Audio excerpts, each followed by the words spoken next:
মাশরাফি বিন মুর্তজার এই ছবিটা আমার খুব আহত করছে বন্ধুরা। দেখেন, আমি সিনেমা নিয়ে আলোচনা করি, পলিটিক্যাল আলোচনা খুব একটা করি না, মাঝে মধ্যে বলতে ইচ্ছা করে এই জন্য যে দেখেন, বাংলাদেশে 5ই জুলাই যে বিপ্লব ঘটেছে আমরা এটাকে সাপোর্ট করি, কিন্তু আমি কোনো পলিটিক্যাল দলকে সাপোর্ট করি না। আমি বলি না আমি আওয়ামী লীগের করি, আমি বলি না আমি বিএনপি করি, আমি বলি না আমি জামাত করি, আমি বলি না আমি ওই নাগরিক কমিটি করতে যাব।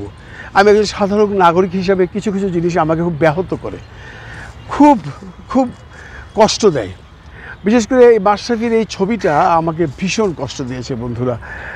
আপনারা একবার একটু ভাবেন যে মাশরাফি বিন মুর্তজা কি এই ধরনের কোনো রেস্টুরেন্টে বসে খাবার যোগ্য কোনো মানুষ?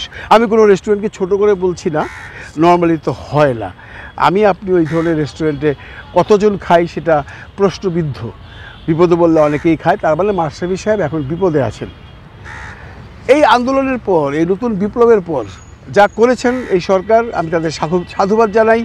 যা করছেন তাও সাধুবাদ জানাই। অনেকে বলেন আইন শৃঙ্খলা এখন পর্যন্ত কন্ট্রোলে আনতে পারেন, এটা ভাই একটু মানতেই হবে, কারণ দেশের যে সার্বিক পরিস্থিতি আপনি সবাই জানি, পুলিশ সেভাবে কার্যকর নয়, সব ঠিক হয়ে যাবে। কিন্তু আমার প্রশ্ন একটাই যে আওয়ামী লীগের যারা ছিল সবাইকে আপনারা সাজা দিচ্ছেন কেন? এই মাশরাফি বিন মুর্তজা, আমি জানি অনেকে আমার দিকে রাগ করবেন, অনেকে আমার দিকে অঙ্গুলের নির্দেশ করবেন। আমি ভাই বারবার বলছি আমি আওয়ামী লীগ করি না, বারবার বলছি আমি কোনো পার্টি করি না, কিন্তু মাশরাফি বিন মুর্তজার এই ছবিটা আমাকে কিছু বলতে বাধ্য করতেছে।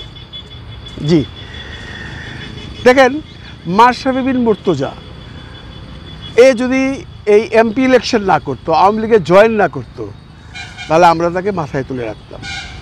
এখন আওয়ামী লীগে জয়েন করছে, এটা তার অপরাধ, তার জন্য তাকে সে সাজা পাইছে ভাই। তার বাড়িঘর কীভাবে চুরচুর করে পুড়ছে ভাঙছে আমরা সবাই দেখছি, তারপরেও সে কোনো শব্দ করে না, কোনো প্রতিবাদ করে না, বলে আমি এগুলো সব মেনে নিছি বিকজ আমি আওয়ামী লীগ করেছি। এরপরেও কেন মাশরাফি বিন মুর্তজা সাজার কাঠগড়ায় আছে, এইটা আমার জানতে ইচ্ছা করে বর্তমানে যারা দেশ চালাচ্ছেন তাদের কাছে। অনেকেই বলবেন ও দালাল ছিল। হ্যাঁ, আওয়ামী লীগ করেছে, দালাল বলতেই পারেন, কিন্তু আমি যেটা বলতে চাই সেটা হলো যে আপনি আওয়ামী লীগ করছেন, আপনি অন্যায় করছেন, আপনি পাপ করছেন, আপনি মানুষের উপর অত্যাচার করছেন, আপনি কিন্তু দেশে নাই, ভাইয়া গেছেন, জান নিয়ে পালাইতেছেন। কেউ কলকাতায়, কেউ দুবাই, কেউ বেলজিয়াম, কেউ আমেরিকা, কেউ সুইডেন, যে যেমনি পারতেছে ভাগতেছে। মাশরাফি তো ভাগে নাই, কারণ মাশরাফিতে এমন কিছু করেও নাই। আমরা মাশরাফি এলাকায় যদি খোঁজ খবর নেই তাহলে জানতে পারবো মাশরাফি ওয়াজ এ ভেরি গুড পারসন, এবং তার এলাকায় সে প্রচুর নামী ছিল। আমি এই ছবিটার কমেন্টটিকে দেখলাম 90% মানুষ কমেন্ট করছেন এটা কষ্ট লাগছে, আবার 10% মানুষ বলছেন দালালের এইটাই হওয়া উচিত। আমি তাকে সবিনয়ে বলছি, মাশরাফি কি আপনার কোনো ক্ষতি করছে ভাই কোনো দিন?